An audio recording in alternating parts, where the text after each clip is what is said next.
निम्मू अब जल्दी से ही सुनील के आने से पहले परम और उसके परिवार को रवाना करना चाहती थी ताकि सुनील और सुनीता की मुलाकात ना हो पाए। लेकिन वापस जाते समय सुनीता ने बहुत हिम्मत करके निम्मू से अपने मन का सवाल कर ही दिया। जब से वह निम्मू के घर आई थी तब से लेकर अब तक उसने दिल में यही जानने की इच्छा थी कि क्या सुनील अपनी शादी से खुश है, क्योंकि वह बस अब सुनील को खुश देखना चाहती थी, उससे ज़्यादा कुछ भी नहीं। यही सवाल उसने निम्मू से भी कर दिया। दीदी, मुझे सुनील ट्रेन में मिले थे यहाँ आते समय और उन्होंने ही मुझे बताया था कि उनकी शादी हो चुकी है। मैंने उनको उनकी पत्नी और एक बच्चे के साथ बाज़ार में डायपर लेते हुए भी देखा था। आप मेरी भावनाओं को गलत मत समझिएगा, मैं बस इतना जानना चाहती हूँ कि क्या सुनील ज़िंदगी में खुश हैं। सुनील ने निम्मू को कुछ नहीं बताया था। कितने सालों बाद उसकी मुलाकात सुनीता से हो चुकी है, लेकिन सुनीता ने उसकी मुलाकात और बाज़ार में हुई मुलाकात के बारे में सब बता दिया। निम्मू समझ गई थी कि सुनीता ने उसकी नंद रोशनी को ही सुनील की पत्नी समझा। निम्मू ने सुनीता को कुछ जवाब नहीं दिया, लेकिन वापसी में जाते समय एक पत्र उसके हाथ में थमा दिया। सुनीता ने घर आकर पत्र पढ़ा। उस पत्र में लिखा था कि सुनील अपनी ज़िंदगी में खुश है, बहुत खुश है।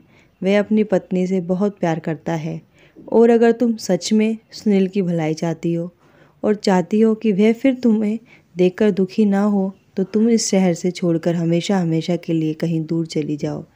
यही तुम्हारे लिए और सुनील दोनों के लिए अच्छा होगा।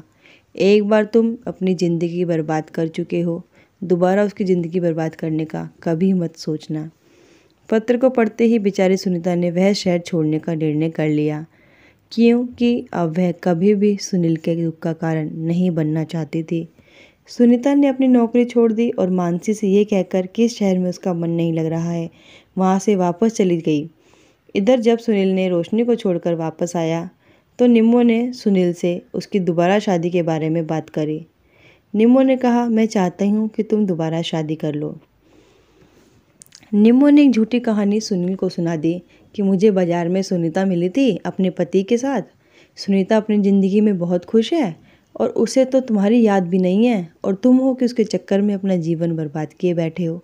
मैं चाहती हूँ कि तुम शादी कर लो ताकि तुम भी एक खुशहाल जीवन जी सको।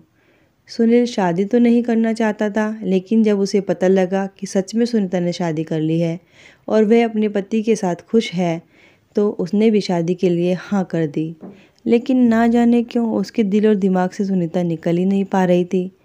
अगले ही दिन निम्मू ने सुनील को बताया कि उसके लिए एक लड़की पसंद की है और वह चाहती है कि सुनील एक बार उस लड़की को अकेले में मिलकर तय कर ले कि क्या वह उसके साथ शादी करना चाहता है या नहीं। सुनील ने बड़े अनमने मन से जाने की हाँ की। सुनील ने निर्णय कर लिया कि वह लड़की को देखे बिना ही मना कर देगा, क्योंकि सुनीता उसके दिल और दिमाग पर समय के साथ और ज़्यादा हावी होती जा रही थी। निश्चित समय पर सुनील उस लड़की से मिलने पहुंचा। लड़की का नाम सुप्रिया बताया गया था। सुनील के पास केवल उस लड़की का नंबर था। सुनील ने निश्चित स्थान पर पहुंचकर उस लड़की को फ़ोन किया तो लड़की ने बताया कि वह टेबल नंबर 5 पर बैठी है। लड़की नज़रें नीचे की हुई थी और सुनील ने भी उसकी तरफ देखना जरूरी नहीं समझा। सुनील लड़की के पास जाकर खड़ा हो गया और कंफर्म करने के लिए उसका नाम पूछा कि क्या आप ही सुप्रिया हैं। तो लड़की ने हाँ में सर हिला दिया। सुनील ने वहाँ बैठते ही बिना लड़की की तरफ देखे उसको साफ साफ बता दिया कि उसकी शादी पहले हो चुकी है। उसकी पत्नी का नाम सुनीता है। हालांकि उसकी पत्नी ने दूसरी शादी कर ली, लेकिन वह आज भी अपनी पत्नी सुनीता से ही प्यार करता है। उसने बहुत कोशिश की कि वह सुनीता को भूल जाए और दोबारा शादी कर लिए, इसीलिए उसकी बहन निम्मू के कहने पर वह यहाँ पर भी आया है, लेकिन वह किसी भी तरह अपने दिमाग से अपनी पहली पत्नी सुनीता को नहीं निकाल पा रहा है। सुनील ने कहा कि मैं चाहकर भी आपसे शादी नहीं कर सकता, लेकिन मैं अपनी बहन निम्मू को भी मना नहीं कर पाया।